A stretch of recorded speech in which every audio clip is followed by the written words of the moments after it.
You know, there's so many theories out there. There's diehard people either way, Scott. You got some that say, yeah, we landed there, I got proof. And then you have some, like yourself, saying, no, we didn't land there, I have proof.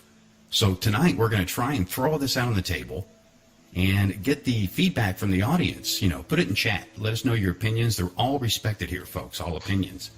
But Scott, you know, you've been researching this for years. And yes, I have. Thing is when you're researching something like this and you're listening to NASA and their other representatives, they try to discourage you from looking further into the subject. They're trying to like blind you with science.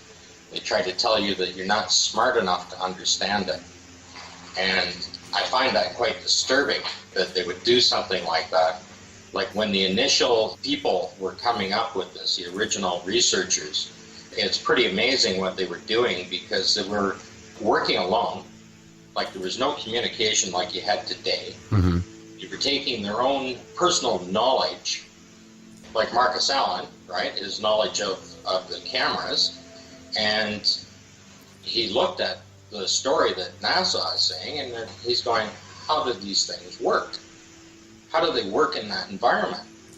So then he researches to see the modifications they made, and the modifications were quite simply to allow them to operate the cameras with the suits, so they could clip them on the front of the suits. They put a trigger on it so they could use it with the gloves, but there was no modifications made for the environment. And of course, when he asked them, they won't respond. Go figure. They simply won't give them the answer. They won't give them the thing. But they actually did respond because they initially took the information and made it disappear. They say, oh, we lost it, right? So for years, they're saying we lost it. Even Ron Howard couldn't get any of the videos, right? Right. Well, miraculously, all those videos are back online. You can find them on YouTube. They're just flooding the market with it now. And like I said, they're trying to just blind you with science. They're trying to just overload everything. They put 10,000 pieces on Flickr, right, of photos out there. And they say, here's the puzzle, you put it together. Well, I put it together. It doesn't state what they say it is. It is a little more defined. It's more like what Gus Grissom wanted to say. And the astronauts that documented that. But they kept him quiet. They did it for him. Well, they couldn't do it in public. They lost 3 of their friends. They couldn't go to the media. They couldn't do it in front of the camera. But when they got behind the camera, they started to document everything. And of course, nobody could really see what they were doing. They couldn't walk out on the set. They couldn't have other footprints out there. These guys were fairly much alone with those cameras. And what they did with those cameras is they showed how the sets were built, where it was located. They showed and documented all of the equipment that they were using, carefully documented it through each of the 6 missions. And if you look at it, it's the same equipment. Like if you're going to stage it 6 times, fake it 6 times, you don't need 6 landers. You only need 1 experimental package, and you only need 1 rover. Unless it breaks down, you have to get another one out. And that's exactly what they did. And they documented every bit of it. If you're looking at the photos, the ones that I sent you, you can see the equipment aging with time. They didn't even bother to put it away. I mean, over 2.5 years, they left it laying outside. It gets rained on, the sun bakes it, and you can see the stuff age. The seismic experiment, which is just a large foil sitting on the ground, I sent you 1 shot, and it's showing that the dirt has caked back after it rained on it, and there's mold around the edge of it. And then the next shot I sent you is the next mission, and the stuff is all dried and cracked, the foil splitting back. What we're going to do, Scott, we're going to bring Marcus in here in a minute. We're going to have both of you guys on, and we're going to put all this information out there because this is very important. Very important. And a lot of people out there are wondering, of course, did we land on the moon? Some, like I said, they're die hard with it. But what I'd like to do is start from literally the ground up. And technology back then, you're talking the 60s. Technology, nothing like it is today. But in your opinion, did we have the technology itself in these rockets, in these vehicles, to even get to the moon? Just consider the computers, the guidance system on the computer. They're traveling about 400 times faster than the vehicle. We only made 3 adjustments in 238,000 miles, and the accuracy of the computer would have to be faster than what a new Tesla is, right? Mm-hmm.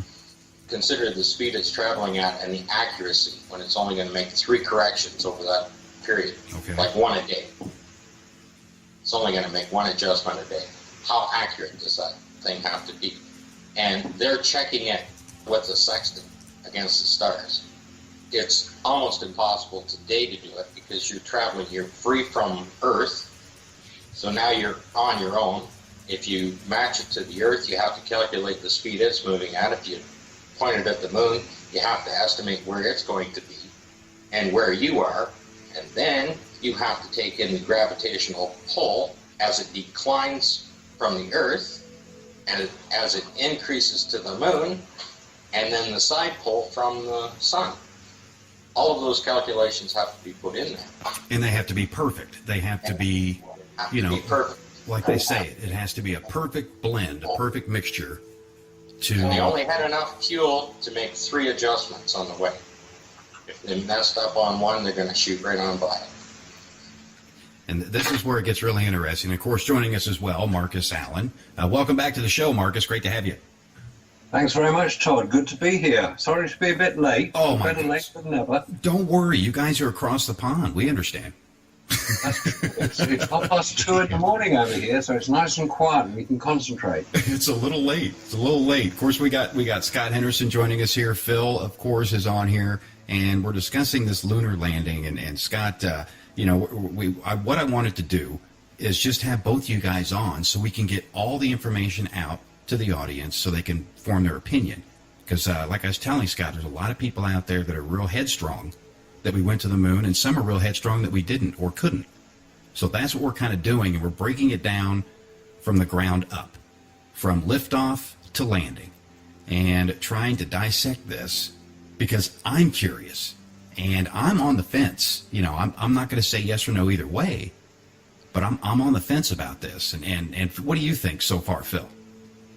Well, one of the first questions I have, and this is going to the very beginning, if they left this stuff sitting out where the elements, the weather got to it and everything, did NASA really think people were so stupid that they wouldn't notice these things eventually? What, you mean when they took all those photographs? If they left this stuff sitting out and it aged, it got mold on it, it rusted, things like that, they didn't think sooner or later people are going to see these pictures and say, wait a minute, this doesn't make sense. Did they just underestimate the intelligence of the American people, or? People weren't supposed to see these 50 years later, 48 years later, right? Whoops. I mean, they took thousands of photographs. What, they used maybe 3 dozen photos for each mission for media purposes? I mean, even the people that were looking at them would have just quickly shot through and say, oh, we need one of the lander, one of the flag, saluting the flag, this and that, a couple of the rover. The rest of them were just there. They would have just been archived. Right? And if they did see them like that, they would have set them aside. We're not going to use that. And this is where it gets interesting, because we weren't supposed to see these photos, but yet the government technically has to release them to the public. And now that they're released, NASA and, of course, the government makes us look like idiots that we don't understand the whole concept of it. If I can just come in here on these photographs, this is an area I've studied quite extensively. When I first started looking at the Apollo photographs, the only ones I could find were published in books and encyclopedias and biographies, stories by astronauts. When I tried to buy some photographs, I had to go to an astronomy show and get a set of postcards, 6 postcards. which are the classic images from Apollo 11, coming down the ladder, standing on the moon. Mm-hmm. It wasn't until the early 2000s, or maybe the late 1990s, that because of the introduction of the internet and the web, NASA were being forced to put their photographic archive online. Prior to that, very few people even knew how many existed. We were told taken. But until about 20 years ago at the most, these photographs were just not available. They weren't being hidden or anything, they were just very hard to find. You had to write to NASA. You remember writing letters? Oh, yeah. You had to write to NASA and say, please could you send me some photographs? I'd like them from Apollo 11. And NASA, if they were feeling particularly good, they'd reply in about several months later and send you a couple of pictures, say, these are the ones that we have available. They just weren't available. So Scott is quite right to say that these photographs are just have not been seen.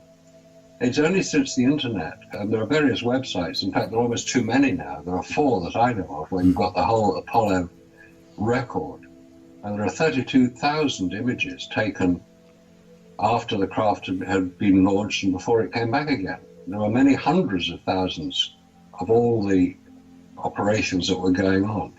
So it's only very recently that we've been able to examine them. The camera doesn't lie. The camera tells a story. And the story that we see in these photographs is what NASA wanted us to see.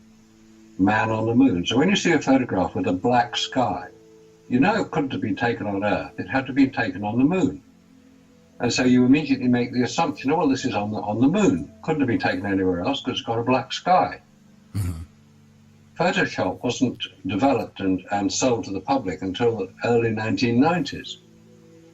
But film studios were perfectly capable of manipulating images. And we saw that on film. I mean, there are many photographic anomalies in films, but we accept them because we know what we're looking at. This is being held up as real life. I claim it's not. I claim it's a fabrication.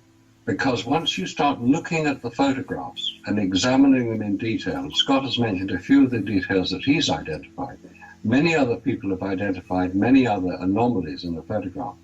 You have to be able to read a photograph in the same way that we read a book. Look, there are 26 letters in the alphabet, and they're all made of little squiggles. When we read a book of 50,000 words, there are probably many, many duplicated words, but we know the context in which the word is used. Therefore, we can make sense of what we're reading. And our brains are so clever that we can identify what these little squiggles are, because they're letters of the alphabet and they make words, and we understand the words, so we know the context, we know the meaning. If you look at a photograph, you normally just look at it as a two-dimensional image, and you see the images in it. If you examine it technically, and you look at the perspective in the photograph, you look at the optics that would have been used to create that image, you look at the light levels, the direction of the light, and you look at the focus. Quite often in photographs, you'll see photographs that have part of it is out of focus. So that will tell you what type of lens is being used. If you can read a photograph, you can then start to deconstruct it. And once you start to read the photograph, and I've been technically trained as a photographer, I know what cameras can and cannot do. I know what film can record. And I found so many anomalies and unexplained details in these photographs that it makes me wonder if we have been seriously misled to the fact that what most people will support, that they believe that man has landed on the moon. I believe in 3 things: Father Christmas, the Tooth Fairy, and the Easter Bunny. That's all And these are things, yeah, I mean, a lot of people will say that the wool has been pulled over our eyes. I mean, you're talking back in the 60s, the big space race, the Cold War was going on. We had to beat Russia to the moon. I mean, everybody knows that, or anybody that wants to know that knows that. The slight correction there, we had to be seen to beat Russia to the moon. Okay, well said, good point. And that is what the country is wrapped around. Now, this is something that, a lot of people take this as a disrespect to the United States, and it's not. This is an opinion, people. This is a theory This is proof that, just like Scott and Marcus have said, has not been available to us until recently. So what's important is that we do talk about it. Don't be afraid to talk about it. Don't think, oh my goodness, I'm not a good U.S. citizen even thinking this. Don't think that. That's what they want you to think. Don't think that. Now, both Scott and Marcus, they are out of the country. Okay, so they have an unbiased opinion here, which is good. Was there ever a time when the Soviet Union questioned the validity of the moon landings? Because they were our biggest competition. You know. Well, let's put it this way. Soviet physicists, Soviet scientists, Soviet filmmakers have questioned the Apollo moon landings, but only recently. Until until the Iron Curtain came down and the Soviet Union was dissolved in 1991, there was no real access to Russian citizens to the information that we have available to us in what was known as the West. Since the advent of the internet, anybody interested can now access the same information you, I, Scott, and anybody else can access. And they have examined it, and they have reported on many of the discrepancies, specifically to do with the Saturn V rocket. They can't work out how on earth that thing got off the ground, let alone did what it was claimed to have done. And there are many anomalies about the Saturn V rocket, not least of which are the engines that we're told were used on it. Russian filmmakers have also recreated that famous Mythbusters program where the Mythbusters, Adam and Jamie, got together to prove we'd been to the moon because they could show it on a tabletop model. And the Russian filmmakers decided that they would try to replicate that particular episode. Okay. And found that the only way that they could replicate what Adam and Jamie had achieved in showing that the light was certainly going to be reflecting onto the astronaut, in this case Buzz Aldrin, as he came down the ladder of the lunar lander, the Eagle, was by wearing white coats instead of black, which you would expect in a film studio. The only way they could achieve the reflection on Buzz Aldrin was by wearing white coats. So they demonstrated that the only way that Adam and Jamie and Mythbusters could have done it was by doing the same thing, i.e. faking it, which is a bit sad, really, because they had a good reputation for scientific entertainment, which is basically what they said the program was. It wasn't science, it was entertainment. So the answer to the question is yes. Many Russians have now started to question it. I've actually appeared on Russian television, on Channel 1 in Russia.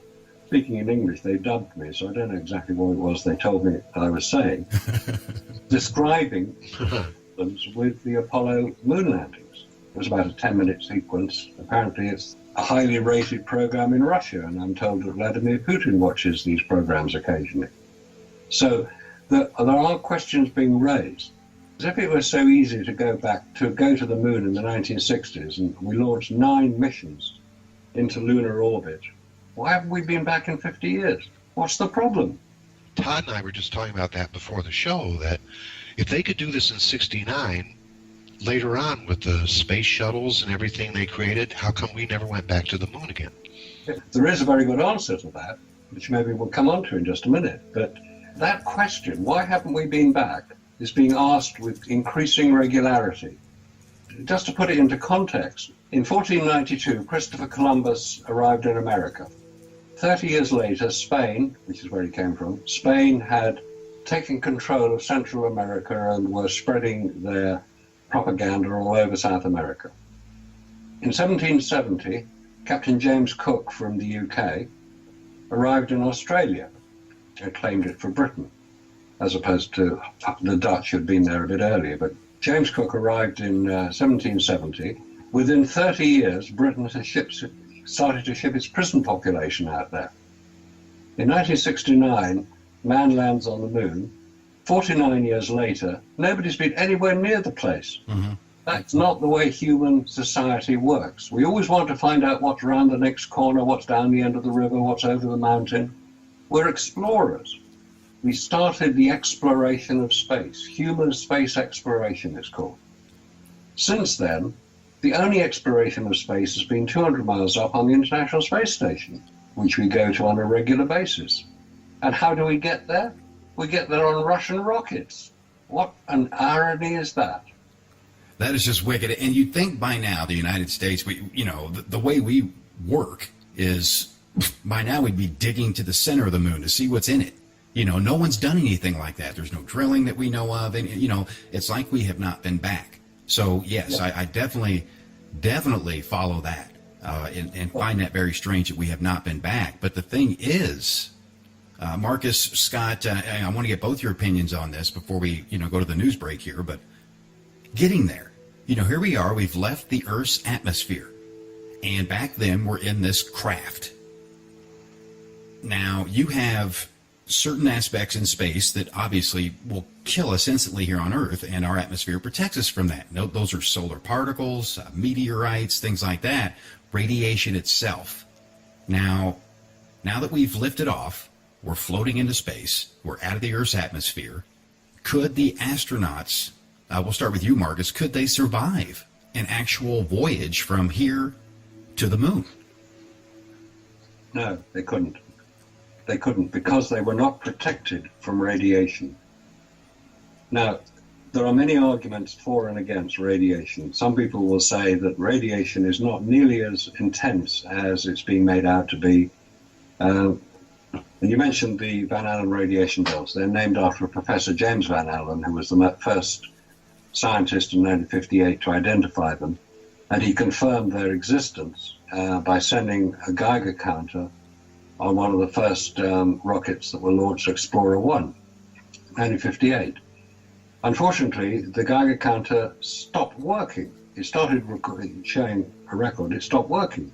And they couldn't work out why it had stopped working until they got the thing back down again and discovered that the radiation was so intense and so severe that it had basically destroyed the Geiger counter.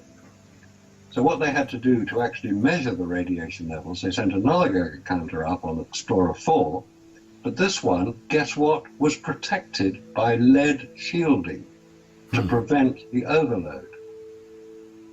Well, if they knew that the radiation was so severe that a Geiger counter had to be protected, man, who is far more susceptible to radiation damage, it affects the DNA and the cells, and that's why it will eventually kill you. Mm-hmm. That man is much more susceptible to these levels of radiation, but it seems to have been completely taken out of the discussion, and NASA will not address it.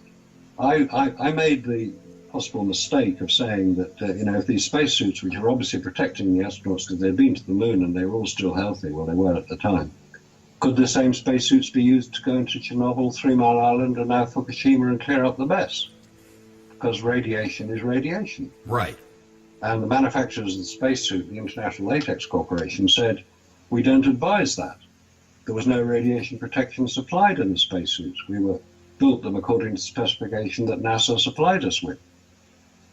So if the spacesuits couldn't protect the astronauts from radiation, either they did not go where we were told they went, because if they had, they would all have been dead. Right. And having a dead astronaut live on television is not exactly what NASA wanted to promote human space travel. That's a huge risk. It was an enormous risk. And it's still, have you seen pictures of astronauts returning from the International Space Station after 6 months in orbit? They can't stand up. They have to be carried away. They have to be carried out of their craft. Right, they recover. It's to do with muscle wastage. It's to do with microgravity or zero gravity. These are things that NASA doesn't want us to know. And Scott, what's your opinion on the radiation, real quick? We got a couple of minutes here. What's your take on this? Do you agree with Marcus? Let's assume that we follow NASA's story and say that the spacecraft had sufficient radiation protection, and let's say that the space suits had protection. And it only took an hour to go through the Van Allen belts and everything was fine. Well, what happened on the 3 days on the way back is completely different, because they came back into the craft with radioactive dirt all over their suits, got out of them. They're in zero gravity, and this stuff is just floating around inside that craft with all three of them. And on top of that, they put 100 kilos of radioactive rocks in there with them. What do you think happened to them on the way back? I mean, there was no protection then. They're fully exposed to it for 3 solid days on the way back. These are the things people don't think about, that they took those suits off, they had the helmets off. Zero gravity, the dust won't settle. And it's not dust, Right. it's dirt. They'll be breathing it in as well. And according to them, it's very fine, powdery dirt, almost like powdered sugar. It's not really heavy. So that is going to be definitely airborne, floating around the capsule, the craft, whatever it is, to protect them from radiation, which radiation knows zero boundaries. Even lead itself, has its limitations with it. But something like that. They acknowledge that radiation is absorbed over time. There's 72 hours right there. Yeah. And that is full on exposure. There's no, so this is where, it definitely raised an eyebrow when I was, talking with you, of course, having Marcus on last time. It definitely raised an eyebrow with me on, did we really land there? Let's get into some photographic evidence. Now, one that I have in mind, and one that's posted there in chat right now, and I'm going to try and paint a picture of this the best I can on radio. It's just the astronaut is on the moon, okay, supposedly, and there's a white box, and it has what some of you may call a shadow, but what others, and I think Scott's going to explain here, that this is mold. And being on the moon, it has no atmosphere, therefore no humidity or anything of that nature, no moisture. How could mold form on something with no atmosphere? You want to explain that, Scott? Oh, that's Apollo 12 where he's setting up the equipment. That is supposed to be the central station for the experimental package that he's setting up there. Now, if you follow NASA's story, I mean, they prepared all this stuff in a clean room, put it in a spacecraft and sent it there, and this is what it looks like when it comes out.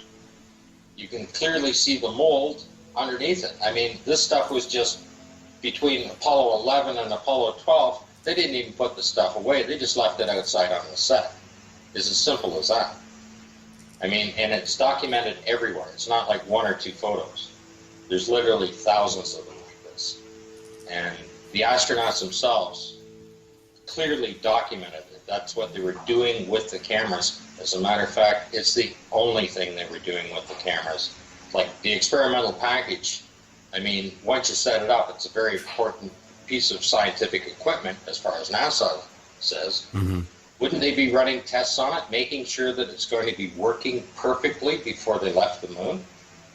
Okay, so this is an obvious blooper that NASA did not intend for our eyes to see. Well, even if they saw it, they just would have shuffled it aside. And then 25 years later, they're under pressure to put the photos out. There's nobody left working at NASA from 1969. And the people that work at NASA believe that they went. So anything that says Apollo, let's just put it up. This particular picture where it's a close-up and you can see that mold, that picture was never supposed to get out. I just cut and blew it up.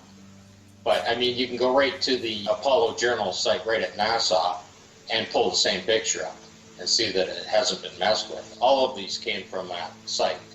They're all off of NASA's official site, the Apollo Archive site. Okay, I'm just playing devil's advocate here a little bit. I can't believe that NASA would be that sloppy with things, that they would let these kind of things go by. It's And everywhere. they never thought anybody would see this? It's everywhere. Even the shot of the rover sitting there, nice, beautiful close-up shot of the Apollo 17 rover. The rear axle has an oil leak. Well, there's no liquids in space. All over it, the mud's stuck all over it, right? These are the little things. And I know a lot of you listening. I know you may be in denial, but definitely trying to listen to both sides here. That's what's important. Because this is information, this is photographic evidence, this is, these guys have been researching the Apollo missions and landings for years, decades. So they definitely know what they're talking about. And they have an unbiased opinion, okay, which is important. as well. Looking at the mold itself, I mean, those of you that are in chat, you could see it. We all know what mold looks like, moisture. You know, it kind of grows up on things, and there's a greenish tint to it. And, you know, those thinking, okay, this is just a shadow. Well, look at the device itself, that piece of equipment that this is on. You could see the astronaut's shadow or some shadow on there. And it's obviously, the mold stands out from that shadow. The shadow doesn't cover it. The mold stands out from it. And it definitely looks like somebody laid that in something wet and just kind of, you know, used it last minute kind of thing. Because that's right.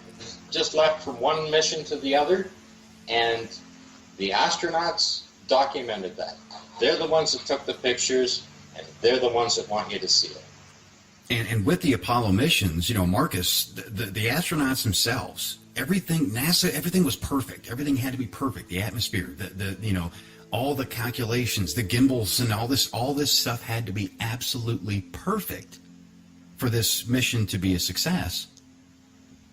How can they get away with this, though, Marcus? That's what's blowing my mind. They would get away with it because people like Scott, who's done some remarkable research into the detail of the photographs, people like Scott weren't expected 50 years after it all happened to spend the hundreds of hours that he has spent looking at these photographs. There was just no concept that somebody would do that.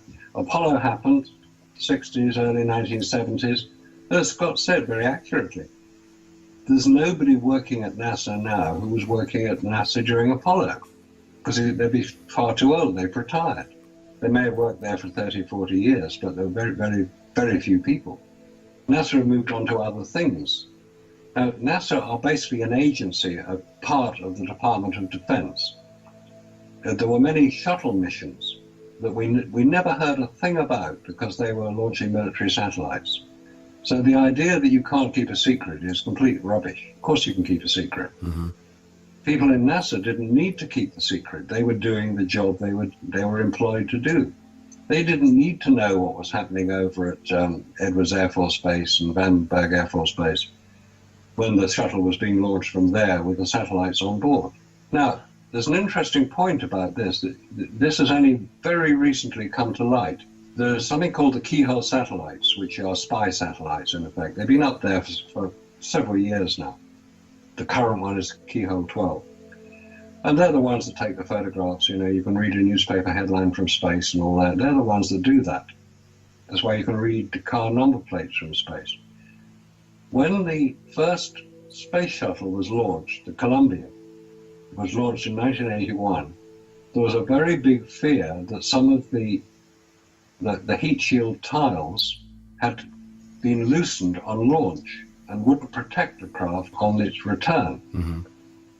Now, there were 4 astronauts on board at the time. There was a real problem.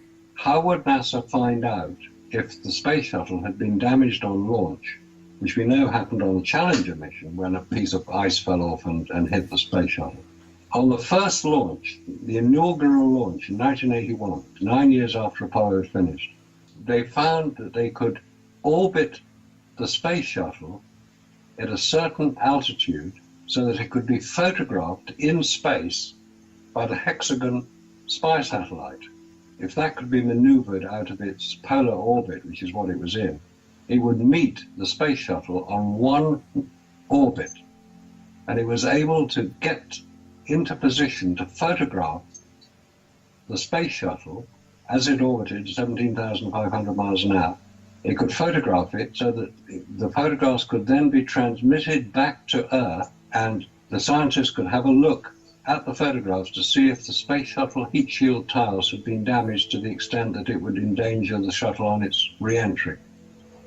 Very few people even knew this had happened, let alone the information. That's only come out in the last 2 to 3 years. So a great deal of secrecy surrounds NASA and surrounds their activities.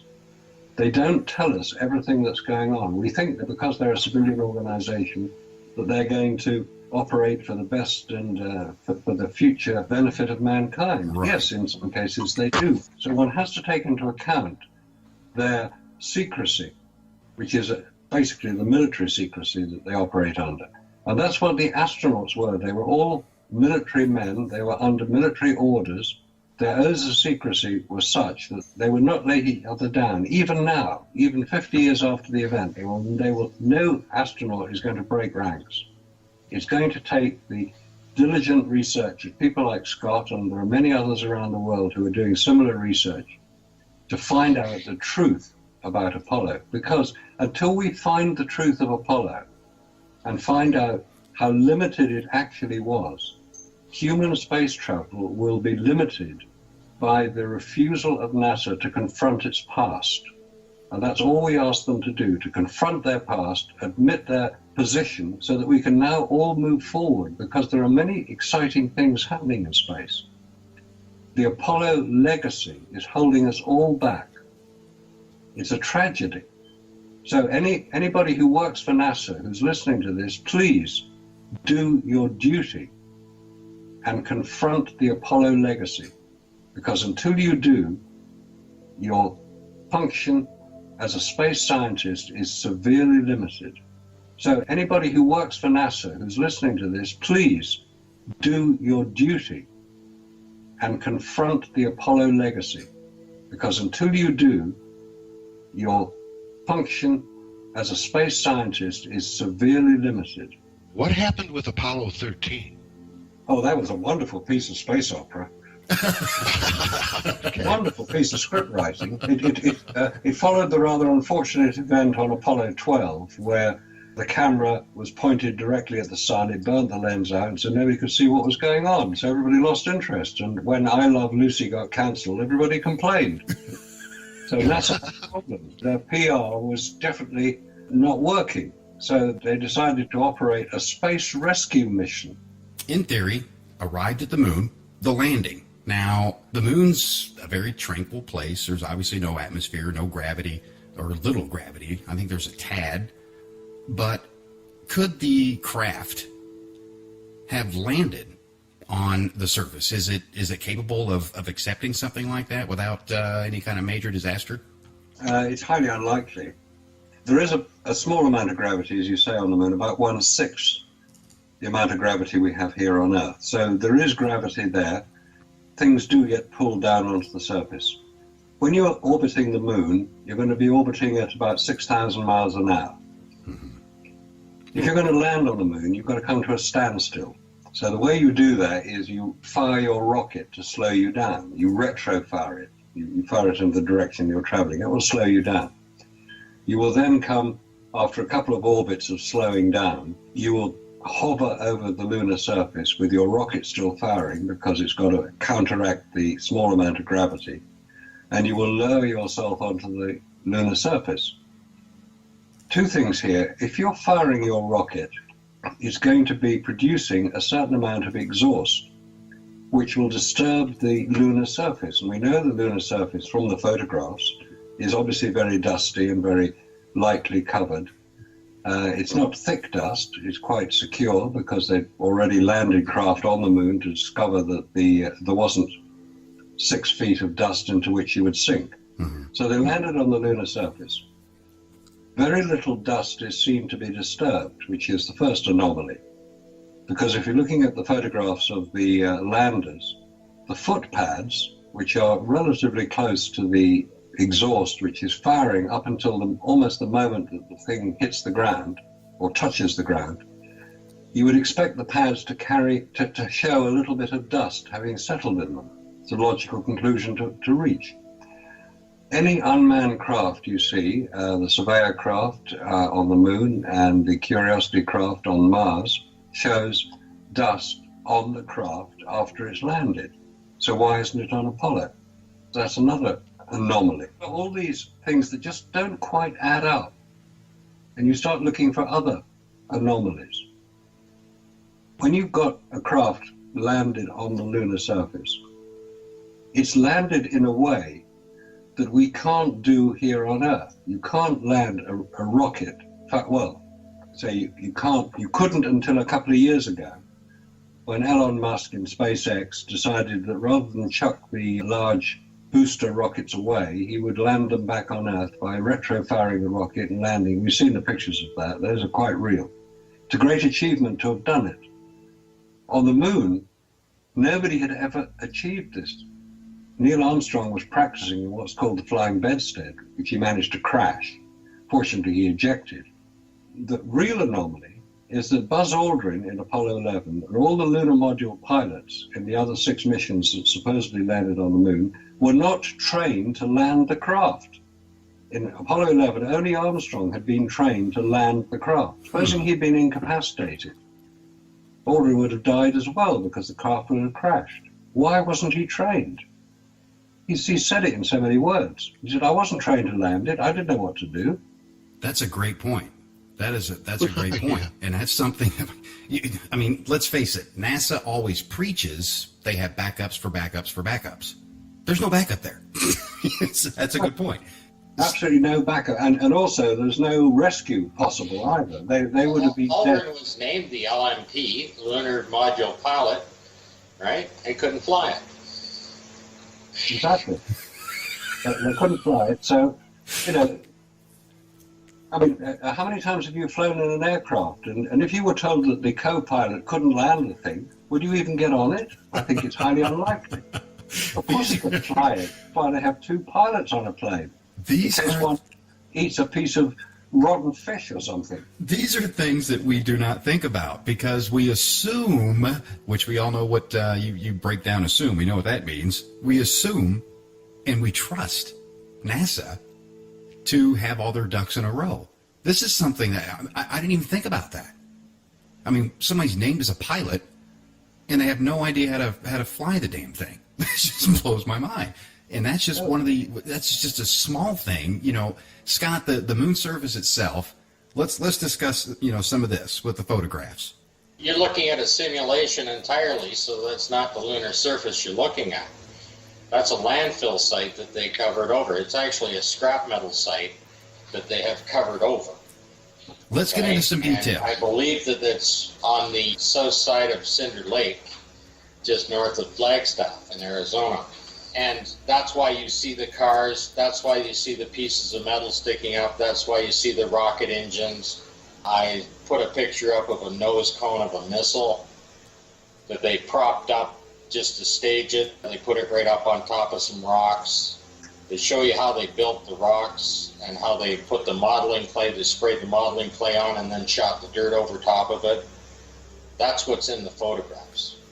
Okay, well, I was wondering too. I can't remember. I'm old enough to remember watching the moon landings. Did they ever set a camera up? Did they ever have film of the lunar module taking off? Yes, it did. They missed it on 15 with the explosive bolts that separate the descent and the ascent modules. You see the explosive bolts go off, and then there's no exhaust thrust. No visible exhaust at all. But on Apollo 16, the astronauts put a chunk of that explosive bolts in there and blew the whole side of the craft off. The 4 panels come off. If you watch it even at normal speed on the Apollo 16 liftoff, you see the panels come off. And then go take a look at the photo on Apollo 17. They replaced the 4 panels, but they're lighter color now. They're using the same piece of equipment over and over again. It's just as simple as that. Okay, so here we are. You know, we're on the supposed lunar surface or the desert in Arizona, and there's some photographs here that we're posting in chat for everybody to see. I'll try and, you know, describe these the best I can. With this, this one shows the lunar vehicle with the astronauts sitting in there, and then it has this close-up of a mound of rock or dirt, and then there it looks like a stick. It almost looks like an egg beater or a whisk on the end of it. Oh, that's the grasping tongs, and the rover's sitting on 3 wheels. One's off the ground. I see that. It's floating. Okay? It's literally and floating. What struck me about this picture, this pile of dirt looks like it was put on there by a front-end loader, and it really struck me because it's the only feature like that in all the thousands of photographs, right? Mm-hmm. And I didn't understand exactly what it was, so I put this on my desktop, and when I was walking by my computer, I looked at the shadow of the grasping tongs, and it makes an arrow. And when you get down to the end of the arrow, there's an astronaut's glove buried in the dirt. And when you look at the rest of it, it's a whole pile of gloves. They're just covered over with dirt. You can see the 4 fingers sticking out all over the place. Oh my goodness. It's completely staged, which means that the people that did the set were involved in it, and the astronauts were involved in it, and the photographers were involved in it. You could see this, and one thing, correct me if I'm wrong. I gave you a close-up of the glove at the end of the arrow. I mean, it might have only taken 30 years if they had used a neon sign. Like, that's about a 3-foot arrow shadow. And when you realize that they're pointing it out, and I've got other pictures with the tongs where they're pointing out different things on the rock. The other rock that they made is just plastered over a wire cage. And I showed a shot of the close-up of the wire cage through the hole, which is just down and below the right of the thing. That's the same everywhere. They use the gnome, they use their feet, they point everywhere to stuff. Each astronaut, each mission has a slightly different style of how they show you this stuff. But they literally dig it up and show it to you. And that's the only thing they're doing. It's like their own little code that they're, doing to kind of get it out yet not get it out. And that's right. And but one of the you can things imagine what they were doing when 3 of their friends died. They wanted to document this, and it's the only thing they're doing with those cameras, and it's consistent for all 6 missions over 2.5 years. They didn't fade on their mission one bit.